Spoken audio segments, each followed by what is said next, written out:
Welcome to Coach's Corner, everybody. I'm your host, Coach Paul Tripoli.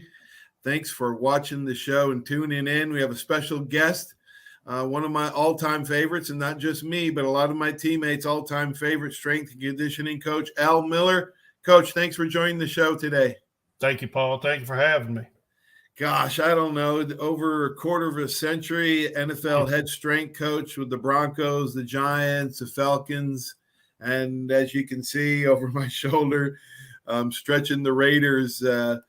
Coach, let's start from the beginning. You got an amazing story, but you were born in El Dorado, Arkansas. But when did you move to Louisiana?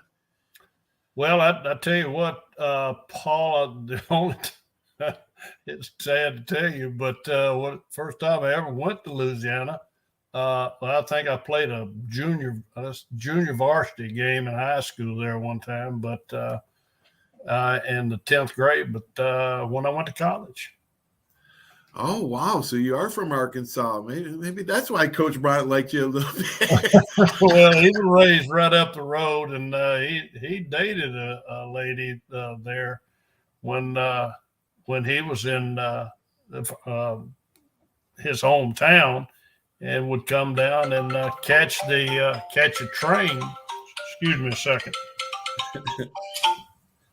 Catch a train to visit her and be able to and go from there. But he and I had a pretty good little relationship. You know, Lewis Campbell's from there too. Oh, that's right. That's right. Coach Campbell is from Arkansas. Still lives. Well, let's go back and talk about your mom and dad and any siblings growing up. And I know you're a multi-sport athlete. We'll talk about that in a minute. But talk about your mom and dad and your brother, sister. My father didn't know very well. He died when I was very young. I think I was in the 7th or 8th grade. And wow. He died of a heart attack. He came back from World War II, and he'd got shot up a little bit. And well, you don't get shot up a little bit. You get either shot or you don't. And so he had a pretty tough life. And he grew up in North Arkansas, right up close to Fayetteville. And he was on his own at 12 years old. So he had a pretty tough life. Mom grew up in North Mississippi in a little bitty town named Oakland, and it's still a little bitty. Tells you how many people were there. And they met, and so they were great parents. Dad gave me the discipline, direction that I needed, even though it was for a short while. And my mother she was spot on. She was really something special, and she lived on into her 80s, and was a wonderful woman, and got to be able to see her baby boy to go on and play some football. And I had a sister, still do. She's living in a little town, it's out from Hot Springs, Arkansas. It's a community out there. She's doing well. Speak to her quite a bit. So they did well by me. I wish I could have done better for them. Coach, you're so humble. You're one of the toughest people I've ever met in my life, but you're so humble. You played multiple sports in high school: football, basketball, baseball, track. You actually set a high school record in the pole vault at 13 feet. I had no idea when I was playing in Alabama, Coach, that you were the athlete that you were. And then you went to Northeast Louisiana to play football, set 9 school records as an end. They don't call you split end or tight end back then. It's just an end. No, not back then. Well, we got really, really updated, and then they made another young man that was really a good football player named Floyd Giblin. He was from Baton Rouge, and they kept him at tight end and moved me out. And then the name split end came about in our repertoire of things, how we did things. But we had a good football team. We really did, and had great football players. Sure did. Gosh, you set a pole vault record of 13 feet. Did you like track and field? Loved track and field. Loved it. And it was a time that, I started, in the backyard, mother's actual flower bed, and it was my old basketball goal. Everybody back in those times made their own goal, put the tree up out there, and then nailed in some 2x4s, and there had a goal and didn't have a net. But then that went into high jumping when we found out about that. Then, and this is going to age me some, but when we got television, started watching that, then we started watching. Sometimes you would get track meets, and we had a great athletic program there where I grew up. Great coaches, great, people in the city that really followed it, pushed it, and so I just saw it and then started trying to do it, and would cut some trees down and started jumping, and then all of a sudden then went out for it, and then they had the fiberglass pole. But one thing that really got me going with that, Paul, was when I was in the 10th grade, sophomore in high school.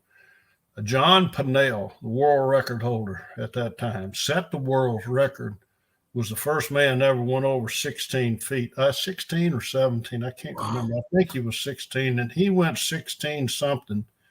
And it was in Monroe at my university where I went to school.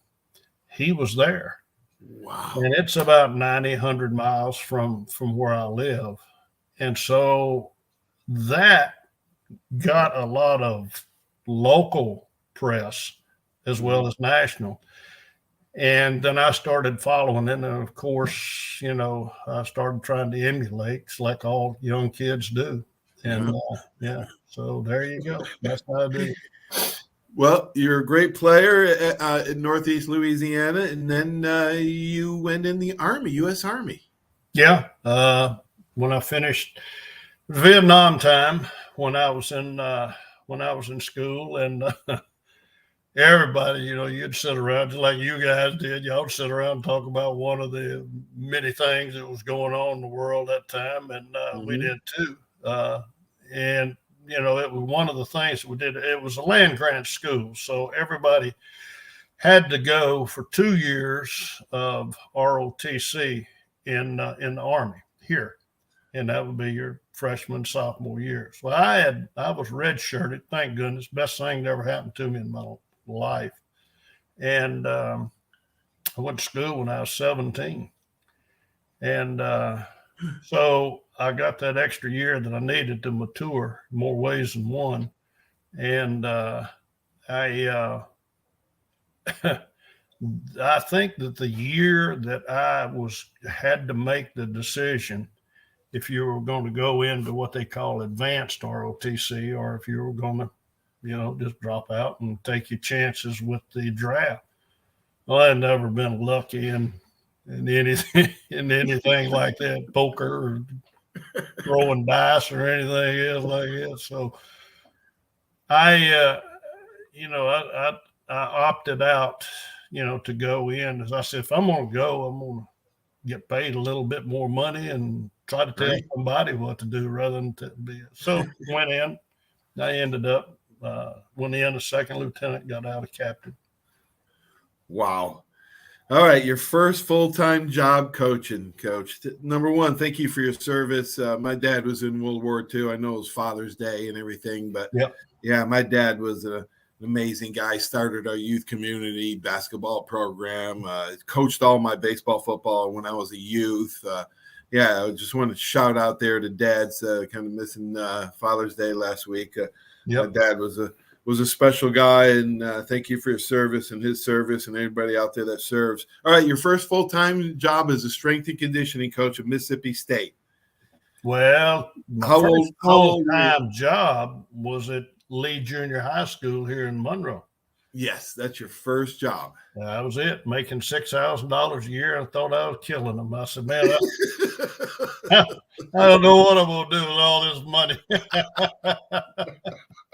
Oh, yeah. Oh, my gosh. So you wanted to move up. You wanted to improve and get better. Paul, I tell you what, I was not like a lot of this, that goes on today in time, and it, good, bad, or indifferent, it's going on. There's a lot of people get into it because there's a lot of money involved nowadays in coaching and playing, and it wasn't that way when I was you obviously at $6,000 a year, then you're not going to you're not going to Wall Street, and get any ideas. But the thing is that never was just hungry to move up. I was hoping that maybe at the end of my career as a coach that I could have a high school head job somewhere here in the state, and try to build a powerhouse. And I tell you what, the good Lord has taken a lot of turns in my life and made it for the better for me. And even when there were down times, like my dad dying, then people came into my life, Paul. Mm-hmm. And it was the same way. There was a man named Dwight Adams that came into my life and changed my life forever. And I was going astray, going down the wrong street. Mother couldn't handle me. Friends, there and this, that. Right. He did it. And a man named Ralph Miller, both of them at the same time. And he taught me how to lift weights and showed me some things about when I was in the 8th grade. And when I did, it was like a bomb went off in my mind. He measured my arm, and we were doing some curls and stuff, Paul. And that little old thing was about 10 inches long, round. And then he said that, I did 3 sets on things, my arm swole up. And boy, I said, good Lord. And I said, in a month, I'll be a monster, Well, that started me. Yeah. That started me. And I was hooked. And I was hooked by the man that took over the, I guess you would call it the off season, and Dwight Adams. And they taught me and I raised that, and the good Lord provided the way. So then it was just no other way to tell you. I don't know. It was a ride from there on out. It was just one thing after the other. I sit back now and look at it and I think, what was I thinking and doing? I didn't know. But I had a good wife at that time. Yeah. And you remember her. And yes, sir. She and I, she was the brains of the group. And we would talk everything out. And that was one of the positive things that we would do. And it just ended up how it ended up. And it's all a story, but I mean, good gracious, it'd take us the rest of the day to talk about it. Coach, people don't get where they are without the help of other people and mentors. I'm living and breathing that. Yeah. Well, everybody does. I talked to Tommy Wilcox last week, and he told me the story about people that mentored him. He mentored me, and if it wasn't for you, I don't know where I would be. I sure wouldn't be sitting here today. You have to lean on other people, and other people to support you, and that's how they build you up. Coach Bryant used to say, the only reason he was a good coach is he was standing on the shoulders of giants because he hired great assistant coaches. Well, that's true. Now, I know the ones that he were on that staff, yes, sir, and ones that he had down through the years. Yeah, we're good. They're outstanding. Are you kidding me? Sylvester Kroom from Lewis Campbell, who was really, we didn't see eye to eye, but he taught me almost everything there was to be as DB. I even taught it to my players when I got older. And then, oh my gosh, I just could go on and on about all the Bruce Arians and Mike Dubose. Just it could go on and on about the people he surrounded himself with. When you left Northeast Louisiana, your alma mater, Coach Bryant hired you. Tell me about that meeting.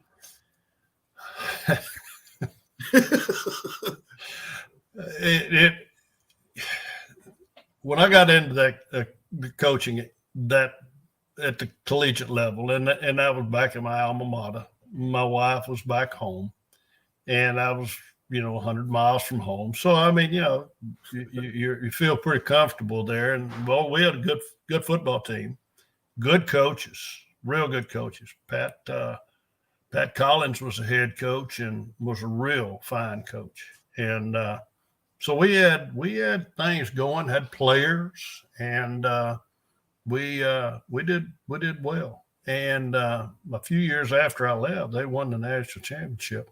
Oh wow!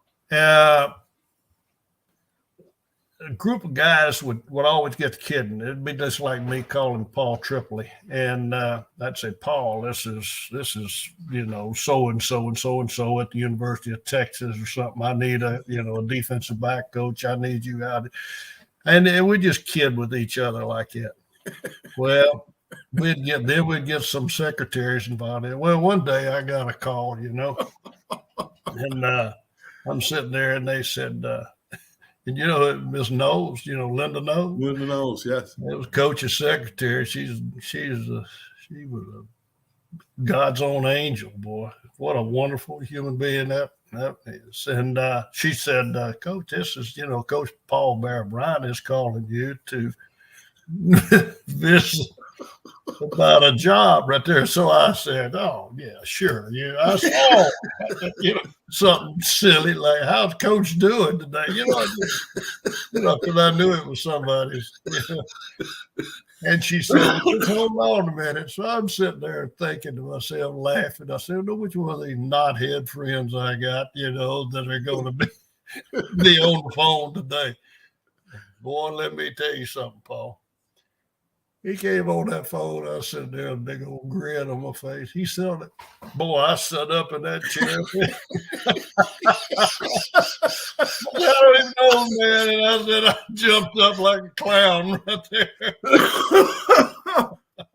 Oh, my gosh, that's hilarious. So I tell you what, from that on in there, the conversation didn't last more than 30 seconds. He said, we're interested in you. He said, if you're interested in us, come on over here, And so I did. And when I got into the room there to meet with him, I brought my wife, and so she was had a big part in it too.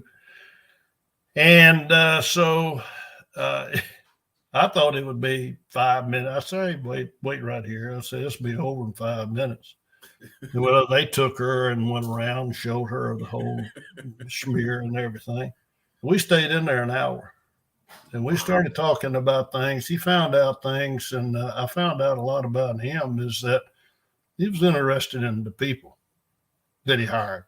He didn't ever ask, how many, if you're going to increase the speed or anything. He said, I don't know nothing about that. He says, well, I'd be hiring you. He said, but I want to ask you some questions. And boy, he did. And we had a lot of commonality in the fact that he was raised 40 miles from me.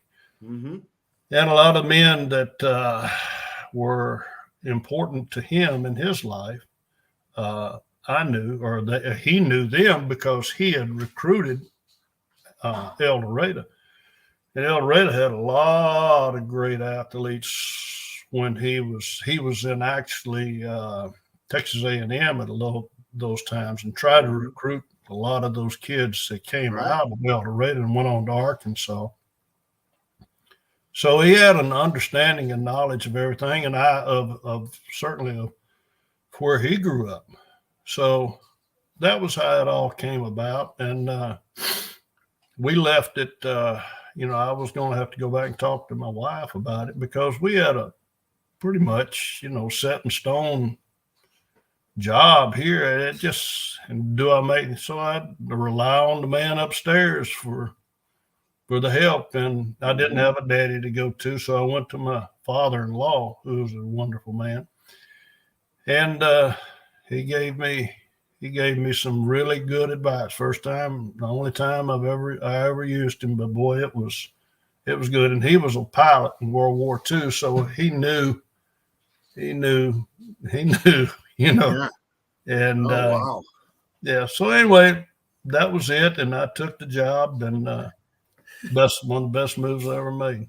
The first meeting, when you said you stood up on the phone, that's one of the things that shocked me. Besides the weather and the culture and the language, from going upstate New York to Alabama, my first meeting in 1980, he walked around the door, and every single player stood up, sat up just like that. And me, I was just slouched. I was just laying back, slouching. I was like, "What the heck is going on?" Yeah, but got my attention right quick. Paul, let me ask you this. Let me ask you a question. In all your life, have you ever been around an individual that had the aura that he had? No, never. Not even close. Yeah. He was as comfortable or as confident in front of a janitor or the president of the United States. True. He actually told Lyndon Johnson, first time he met him, Lyndon Johnson came up to him and said, "Boy, you're big." And Coach Bryant said, "You're a big son of a bitch yourself." No, who would do that? Except Coach Bryant, who would do that? I'll tell you what, that sounds just about like him. Oh, yeah, it does. Yeah. All but right. I remember this too. Pat and I used to tell. I got to know Pat a little bit. We hunted when I was in Atlanta. I had some coaches that were on staff with Pat, and Dara had places down there in Auburn, and we would go down and hunt quail with Pat. And Pat was a lot like Coach Bryant. Sure was. And that toughness, and I can see, I look back now and I could see, what he was trying to be able, boy, and I tell you, the people that he hired there were certainly first class, and coaches, and I had a lot of good friends on that, some of them which are not with us anymore. Right. But boy, I tell you what, that was a great experience. Well, Coach, you're an amazing, amazing person. Al Vermeil called you the John Wayne of strength and conditioning. And I guess that's appropriate. Coach Bryant was friends of the Duke, so I guess that fit in pretty good. Mike White, my co-captain in the 1984 Iron Bowl, former Navy SEAL, told me a great story. When he was in SEAL training, he put a picture of you, Coach, up in his locker because he didn't want to come back and tell you that he quit. Come on, that's a beautiful story from Mike White about you and the motivation that you put forth. I mean, discipline was at its forefront. I talked to another Alabama player, a good friend of both of ours, Billy Pierce. One summer with you. Yeah. I'll tell you a story about Billy Pierce right quick. Billy's dad died, okay? And Billy was from, about 30 miles from where I was from. And long story short, but anyway, I'll skip all of that. So I knew that, and I called Lewis Campbell, your old coach, and Lewis was, and I was asking about Billy when I went to Denver for the first time, and on Coach Dan Reeves' staff. And so I heard Billy, was kind of going astray a little bit or something there in school and not doing his work or something. And, so I went out and reached out to him and brought him to, Denver. And that year was our second year there. And we had a great year, a good football team. We went to the Super Bowl. Yeah. So, Billy, I forgot how it was. Coach Reeves fell in love with him and loved him to death. And Billy came and worked the whole off season for us. Well, he got to know Coach Reeves real well. He spent, I think, that would have been the spring semester there with us, in Denver. And they spent we started our training camp, and then he goes back home, and I think he had a little school left. Well, we go to the Super Bowl that year. And when he does, he said, "Do you think I could come out there?" I said, if you can get here. I said, sure. I said, well, I'll take care of it. You got a room. And I told Coach Reeves, and he said, "You tell him to come." So I think Billy caught a flight out to L.A. where we had it in the Rose Bowl, and so he gets on the sideline, and referees come in and said, "You got to be dressed this way," something like that. Well, Billy didn't have anything other than what he had on, and so Dan said, "Well, look, you just wear my coaching attire," because they were about the same size. And they said, "I wear these suits anyway because I think he got paid for them." So, of course, Billy gets his stuff. He's on. I said, "Look here." I said, "Look, Billy Pierce has not even been here." I said, 1 year, and I said, he's already wearing the coat. So that tells you about Billy. On the Super Bowl sideline. Yeah, oh my gosh, kids loved him. He got along great. Oh, what an athlete he was, man! Well, Yeah, him and I used to go at it in everything: basketball, tennis. Yeah. We would play every sport. Yeah. When he was out there in Denver, the rookies from all over the country, whether it be UCLA or Texas or wherever, said they never trained like they did with you. they did.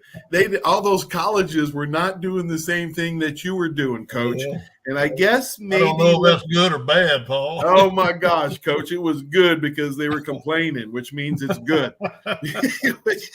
Got a lot of that.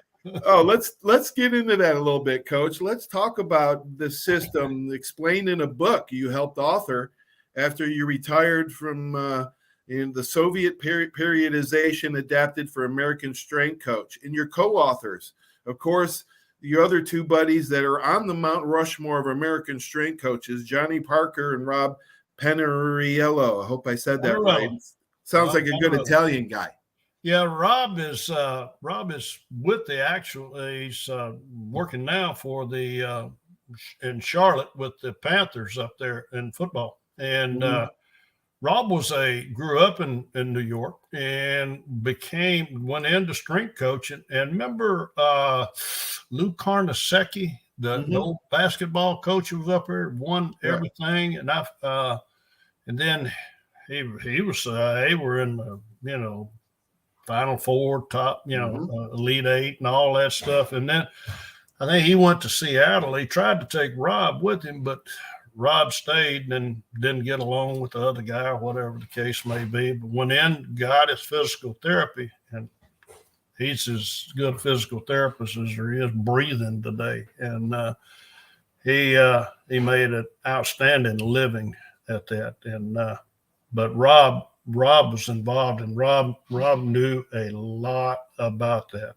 And then we all picked Al Vermeil picked him like a chicken, and it was just getting all the information from him. He's the best, I think, that's ever been, Paul. And oh my gosh, I've said that more than once. He has an understanding, the know-how. He does it himself. He relates. He was a player. I mean, he has so many positive things, and he's got a personality, and then he's got that toughness, and he's like his brother, who just inducted into the NFL Hall of Fame. Right. And a good family of people, just good people, and boy, I tell you what, but Al's a close friend of mine. Well, talk a little bit about the system. It's the Soviet periodization. Back then, the Russians, and a Russian defector, Grigory Goldstein, that you guys tracked down in New York City, and you kind of got some secrets, and you kept them, kind of close to you guys' vest for a little while until you started sharing it. And now, are you thinking about writing a book talk about Goldstein and that whole, how that transpired? Well, quick story. Johnny Parker and I were very close friends, and we're very close friends. Story too, if you say you like stories, well, here's one for you. Then I'm at Northwestern, my first college coaching job. I was coaching linebackers. Strength coach. Didn't get paid for it, but I was strength coach, and recruited Texas over there. So I got to know a lot. That's where I met Coach Reeves and all the coaching staff there, and also Bob Ward, who was a strength coach. And anyway, so Johnny comes out and visits. He said, I want to come visit you. And I said, well, Johnny, we just finished with spring ball. He said, no. I said, you lift weights? He said, I want to come out and watch your weight work. I said, yeah, come on. So he was at Indianola Academy in Mississippi. Okay. I think that's where he was. Uh-huh. He comes out and stays about 3 or 4 days with my wife and I. And, so he watches what we do and everything. And he said, I'm going down to see Alvin Roy, who was that time with the Saints.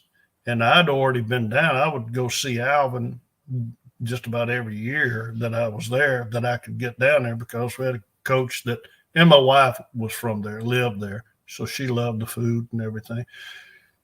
Johnny Parker sat right there in the parking lot of there, and he was in high school. I was just in college, and he finished up, and I'll never forget. He looked at me, Paul, and head back, and he said, "Coach," that old Mississippi accent. He said, "Coach," he said, "I tell you what," he said, "you're going to win 2 more games next year because you do squats and cleans." I said, "Well, Johnny, we ain't real good, but the first 2 that we win, I dang sure will accept all the praise for it." But 10 years from that day, from that time, Johnny Parker and I were shaking hands in the Rose Bowl in Los Angeles, California for Super Bowl 23. And I said, "Johnny, we're a long way from Natchitoches, Louisiana right now." And he said, "Ain't that the truth?" So there's you. All the kids out there that think there's no way that they're ever going to climb that line, and the limb and get up. God works in mysterious ways, Paul. Oh my gosh, Coach. All right, I mentioned these, just a short explanation about some of these players that you intimately, especially John Elway, and the story how you got him on board in Denver, your first year and his first year. I love that story. Tell that real quick, Coach. Real quick, I'm sitting there. I've been on job there probably about 2-3 weeks. 2 weeks probably, and still learning where the coffee urn was, and been there. And then all of a sudden, I got a little bitty office, and looking out in the weight room, and he walks around the corner, comes back in. I said, "Hey, how you doing?" I said, "I've been wanting to meet you." He said, "I've been busy doing this, that, and the other." So we sat down and introduced ourselves, and we got to talking and this, that, and the other. And I told him, I said, "John," I said, "they tell me that you don't lift weights." And I said, "Don't train." He said, "That's right. I don't need to."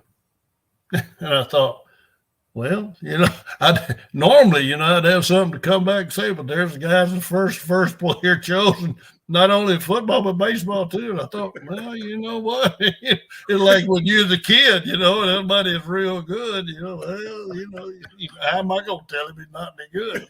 He is. And so I started going into it. I said, "Well, John, it can help you do this. It can help you do that. It can help you." And every time I would get him, he would have a reply. He said, "Well, they tell me this, tell me that." And I said, and finally, I was getting about to the end of my string right there. I said, "Well, finally I just kind of leaned back, put my hand up, and I said, "Well, I can tell you one dadgum thing." Then I might not have used that vernacular, but I said, "It'll keep you healthy. You can win football games and make a lot of money." And I said, "And I can stay employed." And I said, and he looked at me, and boy, just kind of glazed over, stuck that hand out. He said, "I've been waiting for somebody to tell me that." I'll never forget that conversation like it happened yesterday. I can't remember who I am about half. You had to find his hot button. I did that, and I'll tell you what now. You talk about somebody that, well, he's a great athlete. And whenever we started him slow, did inch and long. But boy, Mike Shanahan was a quarterback coach. Mike was not near the stature of John or anything. Not many were, but he would work out with John all the time, trying to push him and everything, and they became good friends. And Mike would work out with him. So after about 3 months, they worked out and at the same time, and everything. So Mike walks in one time, usually at the same hour that John did that we were training, that had set up, and Mike had his clothes on. And John looked at him, and I looked at him and said, "Boy, you better get your duds on." I said, "John been wanting to work out." And he said, "I ain't working out anymore." There's the coach, he said. Then John said, "Well, what's wrong?" Started giving him a lot of grief. He said, "You just ain't any fun to work out with anymore." And that's what happened to him. He just got so dang strong. And he was working out with his offensive lineman, which is the unusual. Yeah. Yes, that doesn't even happen today, but that's how tough he was in building that. Well, it took him a while to get there. He didn't get there overnight, and right, we didn't expect for him to, but he had a long way. But yes, he did. And he was something now. He put on a show when he was in there. Sure did. Wow. 50 years. Another one to do that too was Phil Simms and Michael Vick. Oh, they were both hard workers. Oh, boy, they look. Yes, sir. Wow. I was going to ask you about them. I'm glad you did. Over 50 years of knowledge and wisdom. Maybe some of the strongest, smartest, or toughest athletes you've ever coached. Well, one of the toughest is the kid that came from right here, right around here. Lord, man, you got to. There's a lot of them, isn't there? Wow. Rocky Colburn was a tough one. Yeah, you got to put him in there. There's no doubt about that. I mean, that kid, he had, to be that smart, he had no filter as far as his body was concerned. He had no regard for his own body. Oh man, his body. Do you remember the time that he finally got his final? He got hit. I think he only made a tackle on the kickoff, and they took him over to the doctors, and then they told him it was over. And I'll never forget. He just about went to crying. He said, "Please let me play." He said, "I won't hit anybody anymore with my hit." And I thought to myself, now there is a man right there that loves this game of football. And I said, it made everything fall into place with how hard he worked, how diligent he was. And I ended up hiring Rocky and worked with me there in Atlanta, I think 7-8 years, Coach, you would run him and he would set the standard for everybody else at Alabama. In other words, if you could get close to what Rocky did, then you're doing something. Yeah. That's how tough he was. Yeah. Oh, wow.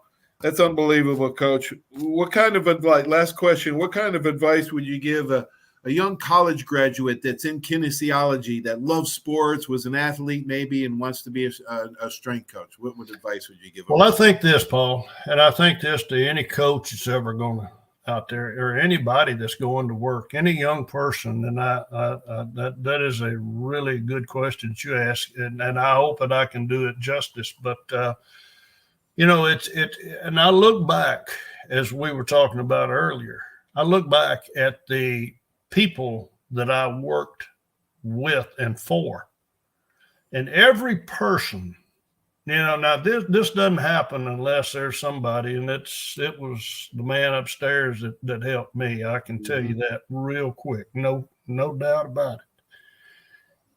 The people that were in my life are the ones that set the bar for me. And I just would show up and do what I did. But those people set think about all of one guy that I had started off my coaching career, but all of the people before that led me up, even though I didn't have a daddy, you know.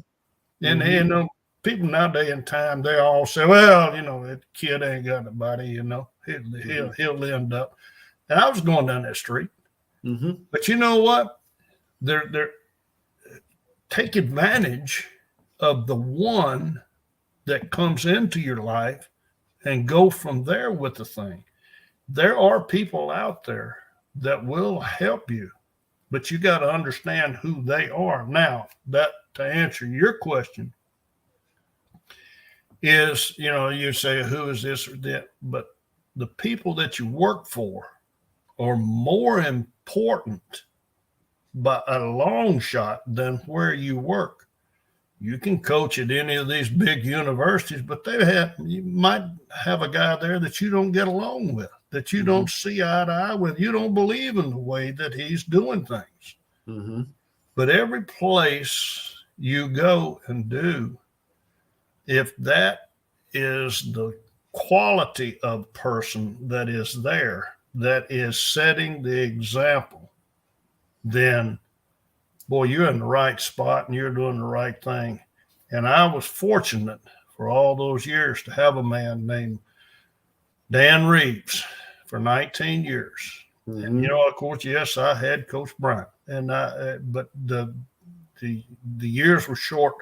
I got to know Coach Reeves, and boy, there's not a finer human being. Yeah. I'm glad you mentioned that, Coach. I know you guys were really close. God rest his soul. And you're absolutely right. Everybody has a similar story. I was going down a wrong path for quite a bit. Coach George O'Leary set me straight in high school. He got me ready for you and Coach Bryant, and I'm forever thankful for the people that put me where I am. Coach, I love you. Oh, Paul, I could sit here and talk all day to you, and I tell you, bring old Tommy in there, and we can make it a week out of it. Oh, my gosh.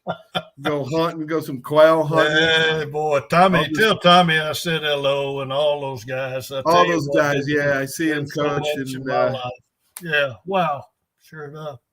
But I appreciate you, Paul, and thank you for having me and listening to an old man kind of reconnect, I'd have never made it anywhere without you, Coach. Have a great day. We'll talk to you soon. I'll be in touch. Very good, Paul. Thank you. Thank you, Coach. Coach Al Miller. Wow, big influence in my life. Thanks for watching the show, everybody. Hope you had fun. We will talk to you soon. Have a great sports weekend. So long.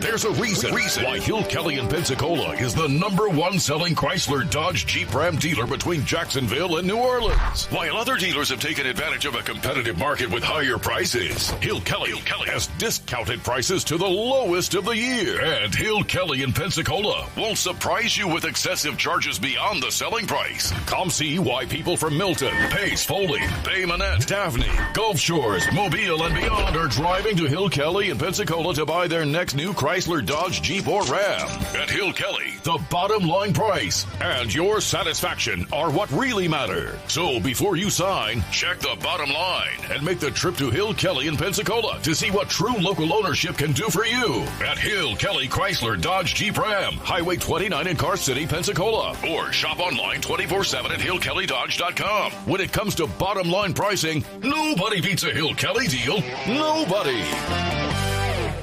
Are you riding around in a filthy vehicle? Dirty car no more. Visit Ronnie's Car Wash today to get it shining in no time.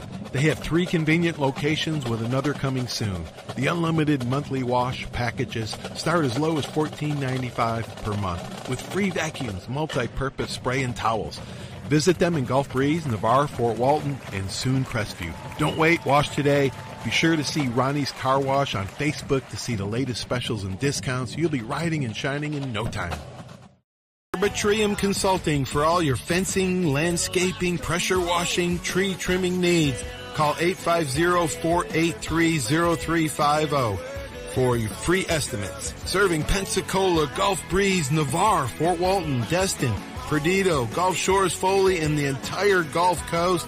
Arbitrium Consulting is owner-operated, fully licensed and insured. Call today, 850-483-0350, the official landscaper of Coach's Corner. Hey, Bill, some game, huh? I haven't really noticed, Paul. What? The biggest game of the year? I've been looking over my insurance. Talk about problems I'm trying to figure out. Well, do what I did. Call the Seiler Agency. They showed me what I needed and what I didn't. They even saved me money. Now, instead of worrying about my insurance, I can worry about the big game. Contact the Seiler Agency at 476-7443 for all of your insurance needs. Your independent agent for home, auto, boat, RV, commercial, general liability, life, and sound investment strategies. Call 476-7443 today. Step One works so hard to get you in the perfect car. Looking for a better car buying experience? With the Step One Advantage from Buick GMC, Fort Walton Beach, and Pensacola, receive no-hassle market-based pricing or incentives by pre-ordering. Looking to sell or trade? Our dedicated team will even come to you. Plus, every vehicle sold at Step One supports local charities right in your neighborhood. Experience the Step One Advantage at Buick GMC, Fort Walton Beach, and Pensacola today.